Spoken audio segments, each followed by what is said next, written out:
नमः श्रीवर्धमानाय निर्धूतकलिलात्मने सालोकानां त्रिलोकानां यद्विद्या तर्पणायते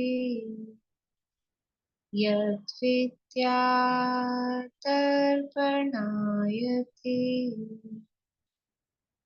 सकल पाप मल प्रक्षालक श्रीवर्धमान को करुण मन लोकालोक प्रकाशित कर जिनकी विद्या है दर्पण जिनकी विद्या है दर्पण।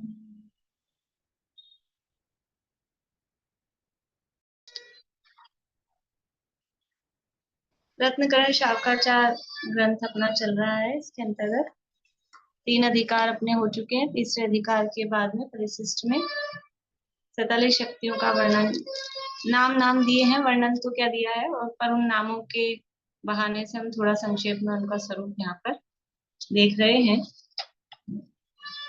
कौन कौन सी शक्तियों की चर्चा अपनी हो गई है, किन किन शक्तियों की चर्चा हो गई है। शीला भाभी आपने याद किए? नहीं करिएगा अभी नाम। थोड़ी नहीं, ऐसे थोड़ा थोड़ा याद है लेकिन पूरा पक्के से सुनाने वाला नहीं है। चलिए कोई याद बात तो करे हैं मैंने काफी, नहीं।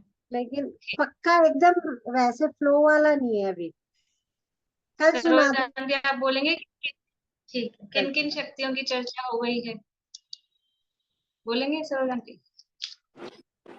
हाँ, जितने बोल दूं शुरू से। नाम शुरू बोलो। से जीवत्व शक्ति, चित्ती शक्ति, दसी शक्ति, ज्ञान शक्ति, सुख शक्ति, वीर्य शक्ति, प्रभुत्व शक्ति, विभुत्व शक्ति,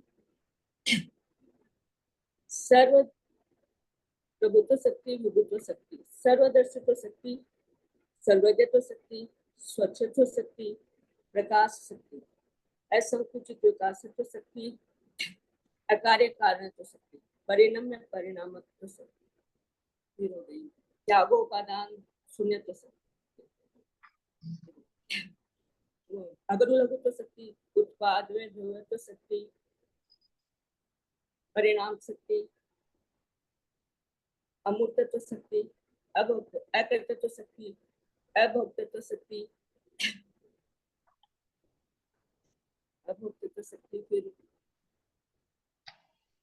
जरा सा टके निष्क्रियत्व शक्ति, निष्क्रियत्व शक्ति, नियत प्रदेशत्व शक्ति, स्वयं धर्म व्यापकत्व शक्ति, साधारण असाधारण धर्मत्व शक्ति, साधारण असाधारण साधारण साधारण साधारण असाधारण साधारण साधारण धर्मत्व शक्ति, अनंत धर्मत्व शक्ति, विरुद्ध धर्मत्व शक्ति। बढ़िया, यहाँ तक की चर्चा अपनी हो गई है। 28 शक्ति विरुद्ध धर्मत्व शक्ति की अपनी चर्चा चल रही थी। देखो प्रारंभ की शक्तियों में आप देखेंगे तो थोड़ा ज्ञान से रिलेटेड वाली शक्तियां हैं। जीव के जो अणुजीविक गुण हैं, ज्ञान दर्शन सुख वीर्य, और फिर कुछ शक्तियां हैं वो ज्ञान से रिलेटेड हैं। और अब ये जो शक्तियां आ रही हैं, फिर उसके बाद में बीच में थोड़ी प्रदेशों से रिलेटेड नियत प्रदेशत्व है, निष्क्रियत्व है, ये प्रदेशों से रिलेटेड आई। और अब जो ये चर्चा है ये धर्मों से संबंधित है। स्वधर्म व्यापकत्व में कहा कि अपने धर्मों में व्यापक होके रहता है द्रव्य, और वो धर्म कितने हैं, तो फिर अनंत धर्मत्व में कहा कि धर्मत्व शक्ति का जो लक्षण देखेंगे ना, अनंत धर्मत्व शक्ति का लक्षण दिया है, विलक्षण अनंत स्वभाव भावित एक भाव लक्षणा अनंत धर्मत्व शक्ति। मतलब कि परस्पर भिन्न लक्षण वाले अनंत स्वभावों से भावित ऐसा एक भाव है लक्षण जिसका, यानी जो धर्म है वो अलग अलग लक्षण वाले हैं। तो जब अलग अलग लक्षण वाले धर्म हैं, ये कह दिया अनंत धर्मत्व शक्ति में कि द्रव्य में, वस्तु में अलग अलग अलग लक्षण वाले अनंत धर्म एक साथ रहते हैं। तो इसमें ये बात आ गई कि लक्षण सबके अलग अलग हैं। तो फिर विरुद्ध धर्मत्व शक्ति कहने का क्या मतलब था? इसी में आ गई ना ये बात। अनंत धर्मत्व शक्ति का लक्षण ये दिया है, परस्पर विलक्षण, परस्पर भिन्न लक्षण वाले अनंत स्वभावों से भावित ऐसा एक भाव जिसमें ऐसे अनंत स्वभाव हैं जो परस्पर अलग अलग लक्षण वाले हैं, ऐसा जो द्रव्य है, द्रव्य में ऐसी जो शक्ति है उसका नाम है अनंत धर्मत्व शक्ति। फिर विरुद्ध धर्मत्व शक्ति का क्या प्रयोजन है? जब इसमें कह दिया लक्षण अलग अलग हैं, तो फिर विरुद्ध में क्या बताने वाले हैं? देखो, लक्षण अलग अलग हो ये बात अलग है, पर वो लक्षण परस्पर विरुद्ध हो ये बात अलग है। ज्ञान का लक्षण अलग है, दर्शन का लक्षण अलग है, सुख का लक्षण अलग है। क्या लक्षण है ज्ञान का लक्षण? जानना। दर्शन का लक्षण देखना। सुख का लक्षण, सुख का लक्षण अनाकुलता। ये लक्षण तो पता होने चाहिए ना, पहचान कैसे करेंगे अपने द्रव्य की? तो ये लक्षण अलग अलग हैं, लेकिन ये विरुद्ध है क्या? ज्ञान और दर्शन में विरोधीपन है क्या? कि ज्ञान होगा तो दर्शन नहीं होगा? विरोधीपन का मतलब है कि अपोजिट लगे, तो विरोधीपन नहीं है। अनंत धर्मत्व शक्ति में कहा कि अलग अलग लक्षण वाले धर्म आत्मा में रहते हैं।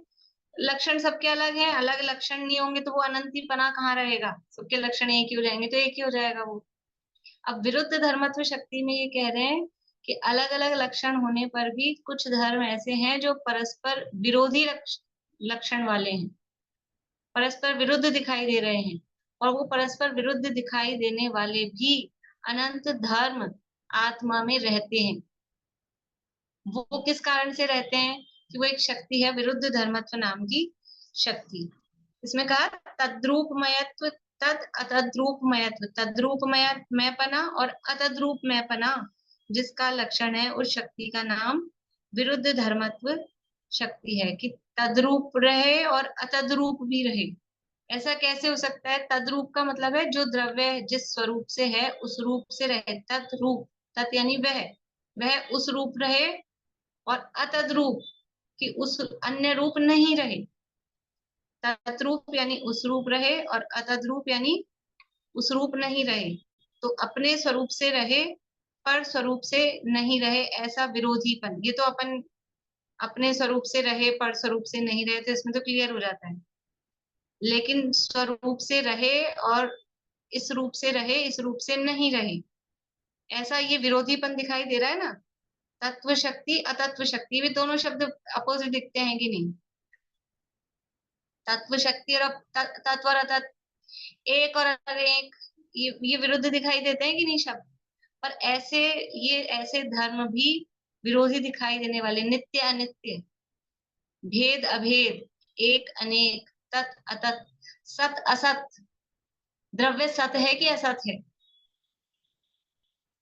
द्रव्य सत है कि असत है? सत है कि असत है? दोनों दोनों कह रहे हैं। सत, द्रव्य का लक्षण सत है, द्रव्य तो सत है, लेकिन दोनों है। सत भी है असत भी है। असत कैसे है? असत कैसे है? परद्रव्य क्षेत्र काल भाव की अपेक्षा से असत है, स्वद्रव्य क्षेत्र काल भाव की अपेक्षा से सत है। तो इसी का नाम अनेकांत है। अनेकांत किसे कहते हैं? बोलिए स्नेहलता जी। इसमें ये बात कैसे लगेगी सभी गुण सभी में व्याप्त थे, जब विरुद्ध धर्म है तो उसमें भी आएगा? विरुद्ध धर्मत्व में भी आएगा ना, सब गुण सभी में। जो असत, जैसे अभी कहा ना सत है कि असत है, तो असत पने का भी असत भी सतरूप है कि नहीं? असत पना, परद्रव्य क्षेत्र काल भाव से असत पना, ये भी है ना, तो ये है उसका सत हुआ। पर वो गुण उसमें थोड़ी ना व्याप्त माना जाएगा, माना जाएगा वो उसमें। वो स्वद्रव्य क्षेत्र काल भाव की अपेक्षा से वो है। वो उसमें जो सत पने में सत और असत धर्म का रूप इसी रूप से होगा कि वो परद्रव्य क्षेत्र काल भाव रूप से नहीं है, उसी रूप से सब गुण सब में व्याप्त होकर रहते हैं। तो अनेकांत किसका नाम है? अनेकांत किसे कहते हैं? अनेक और अंत, दो शब्द हैं, अनेक और अंत। अनेक का मतलब जो एक नहीं है, तो एक नहीं है मतलब दो है। तो जब अनेक का अर्थ दो करते हैं तो अंत का अर्थ करते हैं धर्म। अनेक शब्द का अर्थ दो, अनेक यानी दो, दो से अनेकता स्टार्ट हो जाती, एक और अनेक, तो दो भी अनेक है। तो जब अनेक का अर्थ दो करते हैं तो अंत शब्द का अर्थ करते हैं धर्म। तो परस्पर विरोधी धर्म यानी दो धर्म। कैसे धर्म कि तत् अतत्, एक अनेक, भेद अभेद, ऐसा परस्पर विरोधी धर्म जहां पाए जा रहे हैं उसका नाम है अनेकंत, अनेकांत। अनेकांत अनेक धर्म, दो धर्म जिसमें पाए जा रहे हैं, ऐसे दो धर्म। और जब अनेक का अर्थ अनंत किया जाए, अनेक का अर्थ अकेला दो ही थोड़ी ना होता है, अनेक यानी अनंत भी होता है। तो जब अनेक का अर्थ अनंत किया जाए तो अंत शब्द का अर्थ क्या होगा? अंत शब्द का अर्थ होता है गुण। तो जहां अनंत गुण पाए जाते हैं या जहां परस्पर विरोधी दिखने वाले दो धर्म पाए जाते हैं उसको बोलते हैं अनेकांत। अनेकांत का क्या मतलब है? अनेकांत किसको कहते हैं? अनेकांत कोई काल्पनिक चीज नहीं है, अनेकांत कोई हवा में कि अनेकांत, ऐसा नहीं है। अनेकांत किसको कहते हैं? अनेकांत वो वस्तु को ही अनेकांत कहते हैं, जिसमें अनेक धर्म पाए जा रहे हैं उस वस्तु का नाम ही अनेकांत, वस्तु को अनेकांत कहते हैं। और फिर वस्तु में वस्तुपना निपटाने वाली परस्पर विरुद्ध शक्तियों का प्रकाशन होना, उसको भी फिर अनेकांत कहा जाता है। वास्तव में अनंत धर्मात्मक जो वस्तु है, जो द्रव्य है, वही अनेकांत है। वस्तु स्वयं इटसेल्फ वो अनेकांत है। और वस्तु में वस्तुपना निप जाने वाली, निप जाने वाली नहीं, वस्तुपना बनाए रखने वाली, वस्तु में वस्तुपना बनाए रखने वाली परस्पर विरोधी दो शक्तियों का अथवा अनंत गुणों का प्रकाशन, उसी का नाम अनेकांत है। और उसको कहना वचनों में, ऐसी अनेकांत स्वरूप वस्तु को कहना, उसका नाम स्याद्वाद या अनेकांत वाद है।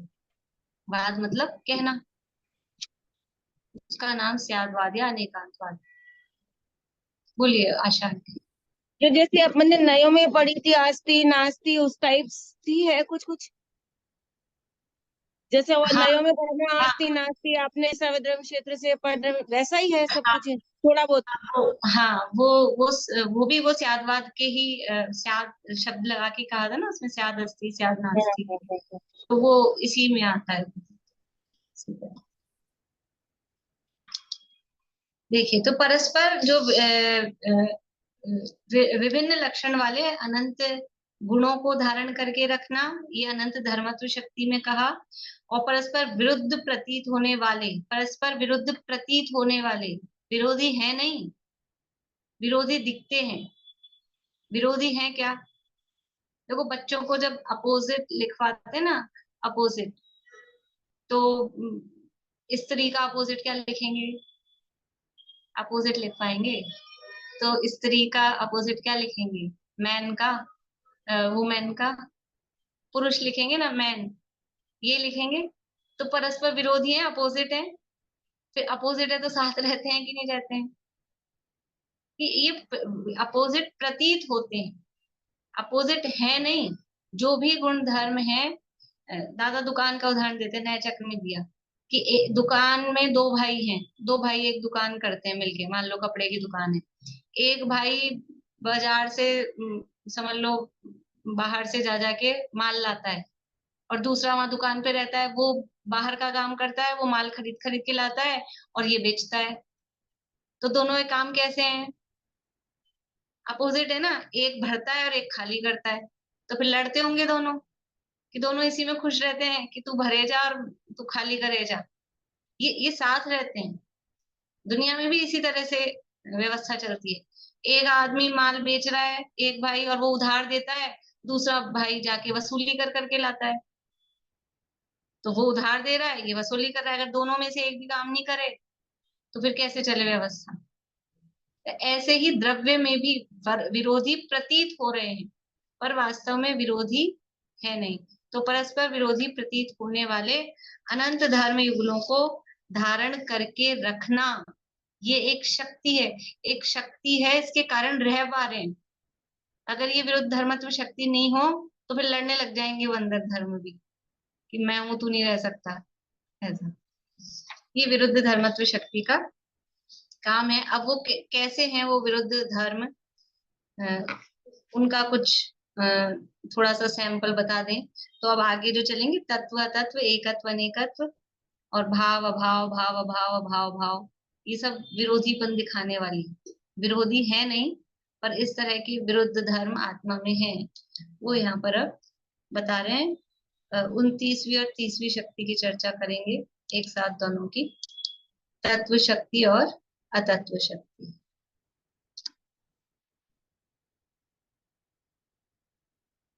तत्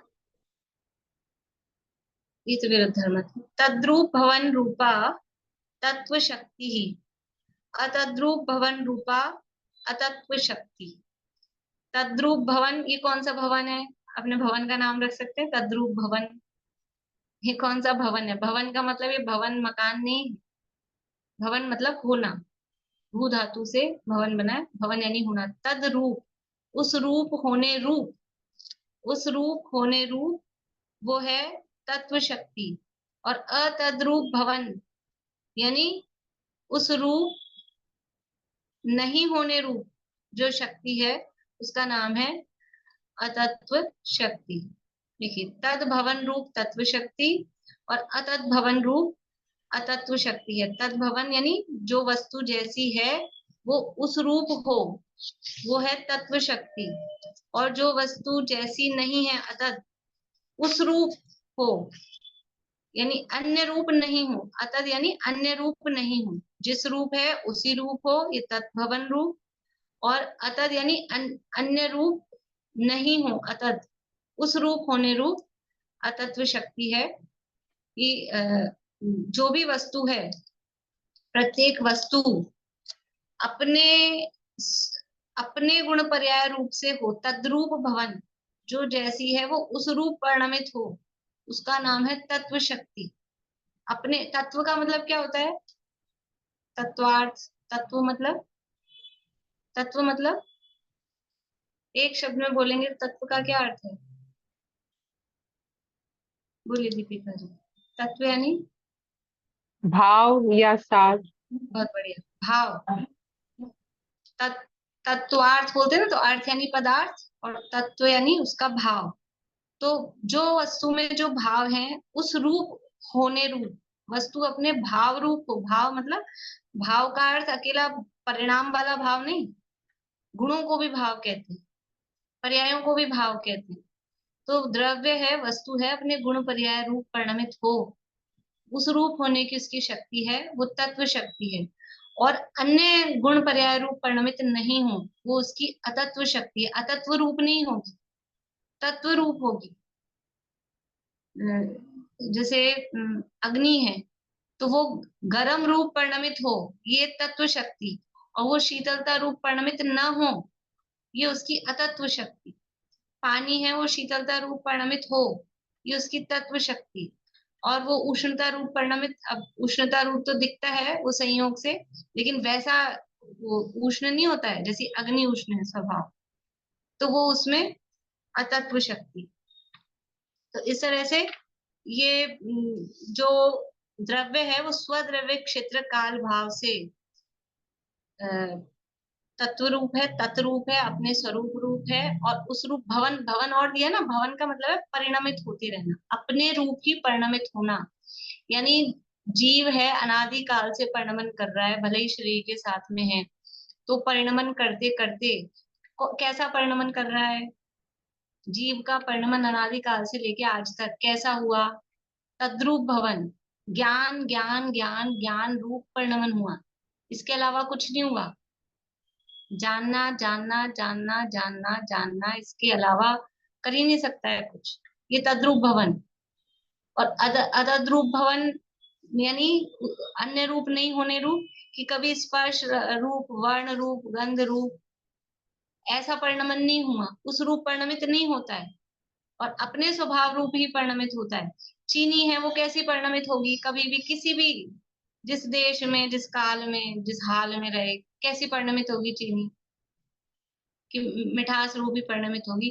कि इतना सारा नमक और एक दाना चीनी का डाला, फिर वो चीनी तो खारी हो जाती होगी ना। कि हमको पकड़ में नहीं आए वो अलग बात है, लेकिन उसमें जो चीनी का दाना है, वो तो एक चीनी का जो क्रिस्टल होता है ना, उसमें भी अनंत परमाणु है। एक जो चीनी का दाना जिसे अपन बोलते हैं, वो हर परमाणु मिठास रूप परिणमित हो रहा है उसका। वो तद्रूप भवन रूप है, अतद्रूप नहीं होता है। ऐसी ये शक्ति द्रव्य में है कि जो जिस रूप है उस वो उसी रूप रहे, उसी रूप परिणमित हो, ये तद्रूप भवन शक्ति है। और अन्य रूप नहीं हो, जो जिस रूप नहीं है उस रूप नहीं हो, जो जिस रूप नहीं है वो उस रूप नहीं परिणमित हो, ये उसका अतत्व शक्ति का काम है। तो आत्मा है, अनादिकाल से ज्ञान रूप ही परिणमित हुआ, कभी राग रूप परिणमित नहीं हुआ। क्योंकि राग क्या है, राग रूप होना आत्मा का काम नहीं है। क्रोध रूप परिणमित होना, मान माया लोभ रूप परिणमित होना, अभी स्पर्श रस में तो लगाया अपन ने, लेकिन ये विभाव रूप भी, जैसे पानी में कहा ना कि उष्णता रूप परिणमित नहीं होता, भले ही वो दिख रहा है लेकिन वास्तव में पानी उष्ण होता नहीं है। कितनी बार इसका उदाहरण दिया, पानी उष्ण नहीं होता। कैसे नहीं होता? आवाज आ रही है आप लोगों को? पानी उष्ण कैसे नहीं होता? कि कितना ही खौलता हुआ पानी हो, खौलता हुआ पानी हो और अग्नि पे डाल दो तो अग्नि को भड़काएगा? भड़काएगा क्या कि बुझाएगा? बुझाता है, इससे उसका नेचर पता लगता है। और फ्रिज में जमा हुआ घी हो, अग्नि लग गई, आग लग गई, तो ये पानी तो गर्म है, उबलता हुआ है, ये तो छोड़ो, फ्रिज में रखा है हमारा घी, वो डाल दो, फ्रिज वाला घी, क्या होएगा? फ्रिज में जमा हुआ घी आग में डालेंगे, क्या होगा? ये उसका स्वभाव बता रहे हैं। पानी कितना ही गर्म हो, वो गर्म दिख रहा है, वो होता नहीं। तो ये जीव में कितने भी मोह राग द्वेष के, क्रोध मान माया लोभ के परिणाम दिखाई दे रहे हो, लेकिन वो अतत्व शक्ति है, उस रूप नहीं होता। और कितना ही अक्षर के अनंतवे भाग जैसा ज्ञान दिखे, ज्ञान दिखे ही नहीं, जड़ जैसा दिखे, लेकिन तत्व शक्ति है, वो ज्ञान रूप ही परिणमित होता है, ज्ञान का अभाव नहीं होता। ऐसी ही आत्मा में शक्ति है। तो इन शक्तियों को जानने से क्या लाभ है? ये अनंत धर्मत्व शक्ति बताई, विरुद्ध धर्मत्व शक्ति बताई, तत्व शक्ति, अतत्व शक्ति, अभी आगे एकत्व निकत्व और आएगी इसी तरह की। लाभ क्या है इनको जानने से? कि ये शक्तियां बता रही हैं कि हम मतलब अपने जो स्वरूप की रचना हुई है, जो हमारा फॉर्मेशन है, वो फॉर्मेशन ऐसा है कि कहीं कुछ अपने को ये डर हो कि अपने में कुछ कमी है या कुछ कमी हो जाएगी, या कोई व्यवस्था बिगड़ जाएगी, मैं पर रूप हो जाऊंगा, पर मुझे अपने रूप बना लेगा, या पर मुझ रूप हो जाएगा। ऐसी कहीं वस्तु व्यवस्था में कहीं भी गुंजाइश ही नहीं है, कोई स्कोप ही नहीं है, कहीं भी बिल्कुल भी गैप है ही नहीं, बिल्कुल भी, कि कहीं कोई इधर से उधर हो जाए। एकदम वस्तु का परिणमन और वस्तु की पूरी फॉर्मेशन वो एकदम सेट है, कहीं किसी को कुछ करने की, कोई डरने की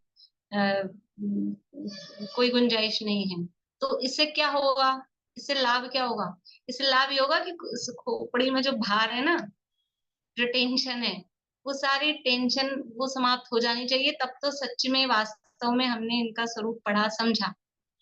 जो जो सिर पे भार है ना, करने का भार, डरने का कि ये ऐसा कुछ हो जाएगा, जितना भी डर है, जितना भी कर्तृत्व का बोझा है, जितने भी टेंशन है, शरीर के रोग ठीक हो जाएंगे? बीमारियां होती कहीं से? मीठा खाने से डायबिटीज नहीं होती। जो जिंदगी भर ध्यान रखता रहे ना, मीठा कम खाए, मीठा कम खाए, डायबिटीज नहीं हो जाए, फिर भी डायबिटीज होती है। मीठा खाना तो वो एक बाहरी कहने की बात है। ये जितनी भी बीमारी हो रही है ना, हाइपरटेंशन है कि बीपी हाई है कि लो है कि जो भी है, ये सब वो कर्तृत्व का बोझा जो माथे पे भरा हुआ है ना। तो ये तो अब ये कोई धर्म की बात नहीं, तो डॉक्टर्स ही कहते हैं सबसे पहले पूछेंगे आपको बीपी हो जाएगा, टेंशन करते हो, सबसे पहला प्रश्न होता है उनको, टेंशन क्या है आप, ऐसा पूछते हैं। तो ये टेंशन क्या है, ये टेंशन है इसका करना, इसका करना, इसका करना, ये करना, ये करना, और कुछ ये नहीं करते, कुछ ये नहीं करते, कुछ नहीं होने वाला। निज प्रदेश रूपी किले बंदी है, जिसको रक्षित रखे निज का अस्तित्व है। गुण अगुरु लघु सदा आत्मा में रहे, आत्म वैभव में ना हानि वृद्धि कहीं। उसका है, मैं सदा से रहा आत्मा, अब भी हूँ। याद करना आप लोग। तो कहीं कोई गुंजाइश नहीं कि शक्तियां ये बता रही हैं तत्व शक्ति या तत्व शक्ति तद्रूप भवन, अपने रूप ही परिणमित होता हूँ, और जो स्वयं का रूप नहीं है उस रूप परिणमित नहीं होता हूँ, ऐसा यहाँ का। अब आगे कह रहे हैं ऐसी ही एकत्व शक्ति और अनेकत्व शक्ति। देखिए 31 और 32 नंबर की शक्ति है।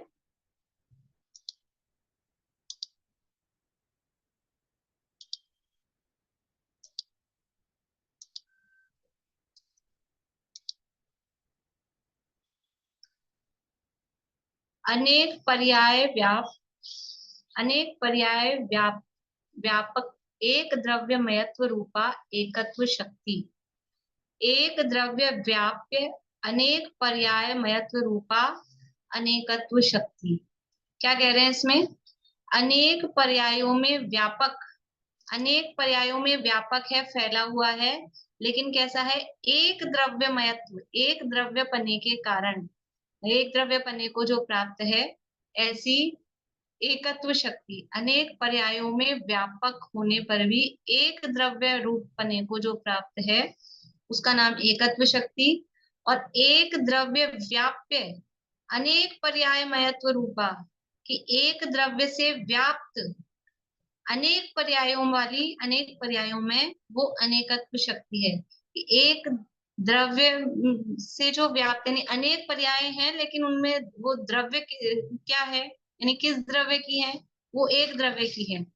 पहले में कहा एकत्व शक्ति में द्रव्य एक है और वो अपनी अनेक पर्यायों में फैला हुआ है, लेकिन वो फिर भी अनेक पर्यायों में फैला होने पर भी एक द्रव्य है।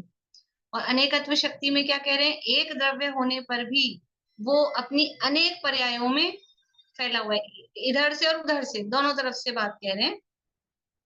अनेक पर्यायों में व्यापक और एक द्रव्यमय पने को प्राप्त एकत्व शक्ति है। और एक द्रव्य से व्याप्त यानी व्यापने योग्य अनेक पर्यायों में अनेकत्व शक्ति है। यानी आत्मा में या द्रव्यों में ऐसा स्वभाव है, ऐसी शक्ति है कि अनेक पर्यायों में व्याप्त रहता है। अनेक पर्याय यानी जैसे मार्गणाओं में देखेंगे ना, अभी अपन पर्याय शुद्ध की बात न से ही अपन अशुद्धता से समझ लेते हैं। मार्गणाएं कौन कौन सी हैं, गति, इंद्रिय, काय, योग, वेद, कषाय। तो जीव अभी मनुष्य गति में है, ठीक है, मनुष्य गति में है। फिर पंचेंद्रिय है, त्रस है ना, मनोयोगी, वचन योगी, काय योगी है, और स्त्री वेद में है, पुरुष वेद में है, क्रोध कषाय से सहित है, मान कषाय। ये सब एक समय में एक साथ होती 14 मार्गणाएं, वो एक समय में एक साथ है कि नहीं, एक साथ है ना। तो अनेक पर्याय अभी एक साथ है, अनेक पर्याय इसी समय स्त्री है, इसी समय मनुष्य है, इसी समय मति ज्ञानी है, इसी समय समझ लीजिए काय योग चल रहा है, इसी समय सम्यक्त्व मार्गणा में जो भी मिथ्यात्व रूप, सम्यक्त्व रूप जो भी परिणमन चल रहा है, इसी समय भव्य है, इसी समय आहारक है। ये सारी पर्याय। तो इन सब अवस्थाओं में कौन है, कौन है, वो एक ही है ना, एक ही जीव इन सब में व्याप्त है।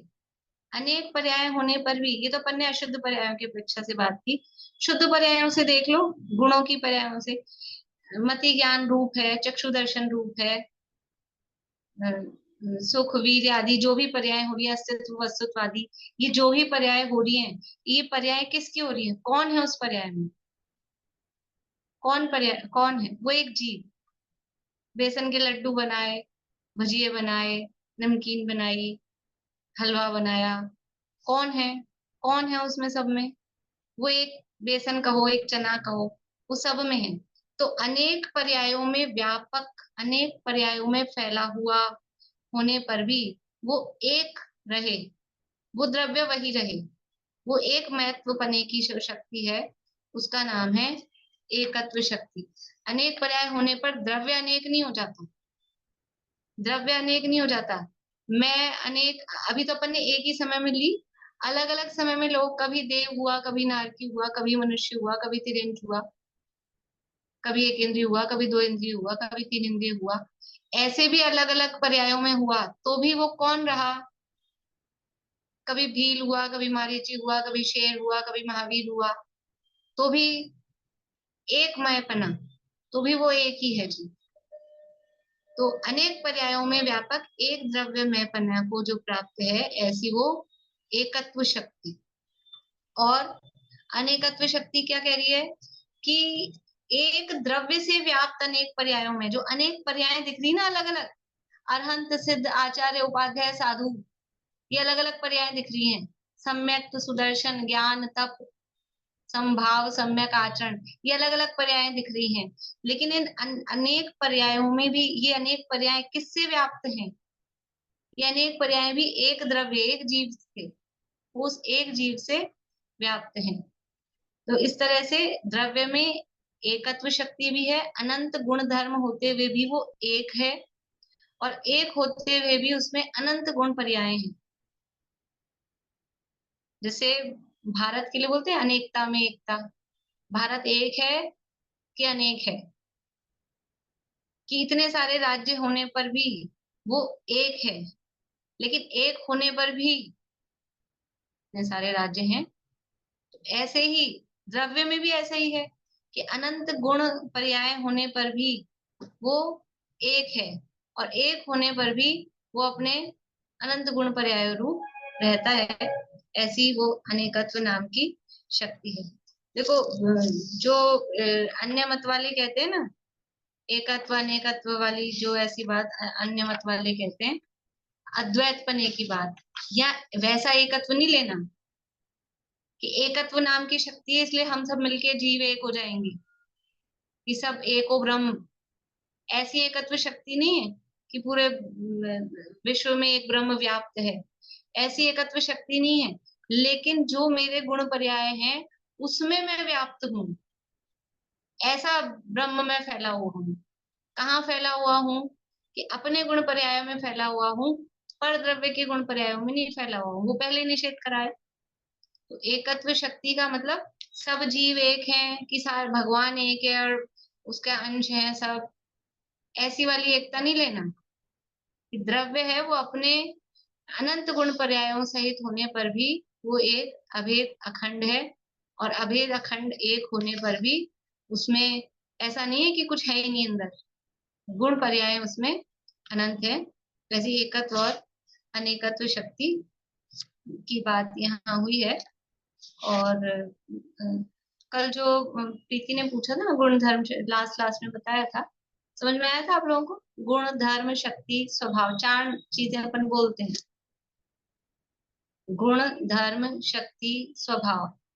बताइए, कल बताया था गुण और धर्म में क्या अंतर है? गुण और धर्म में क्या अंतर है? गुण है उसी द्रव्य की पर्याय होती है, वो गुण है। जैसे ज्ञान गुण की मति गुण ज्ञान, है, गुण द्रव्य की पर्याय होती है, ऐसा नहीं, गुणों की पर्याय होती है। गुणों की तरह, तो गुण है ना, गुण पर्याय नहीं है। हाँ, गुणों की जैसे पर्याय होती है, जैसे मति ज्ञान, युक्त ज्ञान, ये। और धर्म है जो विरुद्ध दिखते हैं, विरुद्ध दिखने वाली धर्म, उसको धर्म कहते हैं, जो विरुद्ध दिखते हैं। जैसे नित्य अनित्य, एक ही द्रव्य में नित्य, नित्यता भी देखते हैं, अनित्यता भी देखते हैं, एक भी उसको कहते हैं, अनेक भी कहते हैं। तो जो विरुद्ध दिखाई देने वाले हैं उनको धर्म कहते हैं। हाँ, यानी गुणों का कोई प्रतिपक्षी नहीं होता, और लेकिन गुणों की पर्याय होती है। और धर्म है परस्पर प्रतिपक्षी होते हैं, विरोधी रूप मतलब दिखने वाले होते हैं, पर धर्मों की पर्याय नहीं होती।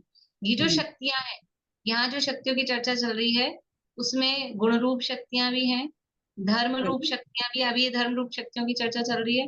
और स्वभाव, स्वभाव क्या है कि जिसको हम ना गुण कह सकते हैं ना वो परस्पर कोई विरोधी टाइप प्रतिपक्षी उनका है, और उनकी इस तरह से कोई पर्याय भी नहीं है। जैसे कल भी कहा था मैंने, त्याग उपादान शून्यत्व है, उसकी क्या पर्याय होगी? ये एक स्वभाव है ना कुछ ग्रहण करे ना कुछ छोड़े, इसकी क्या पर्याय होगी? तो ये इनकी भी पर्याय नहीं है, लेकिन ये एक स्वभाव है, ये आत्मा का एक स्वभाव है कि ना पर से कुछ ग्रहण करे ना कुछ छोड़े। तो कुछ है वो केवल स्वभाव रूप होते हैं, कुछ है वो धर्म रूप है, कुछ है वो गुण रूप है। लेकिन जो गुण है वो स्वभाव रूप भी होते ही हैं। विज्ञान है वो स्वभाव है, दर्शन है वो स्वभाव है। तो ऐसा थोड़ा सा डिफरेंस इनमें आपस में किया जाता है। और ये शक्तियां हैं, शक्तियां तीनों रूपी हैं, गुण रूप शक्तियां भी हैं, धर्म रूप शक्तियां भी हैं, और स्वभाव रूप शक्तियां भी हैं। इस तरह से ये अपनी 32 तक की चर्चा हो गई है। अब ये 6 शक्तियों की चर्चा कल करेंगे अपन एक साथ। काफी अच्छी है और बहुत समझने में मतलब वस्तु व्यवस्था को समझने के लिए बहुत कार्यकारी है।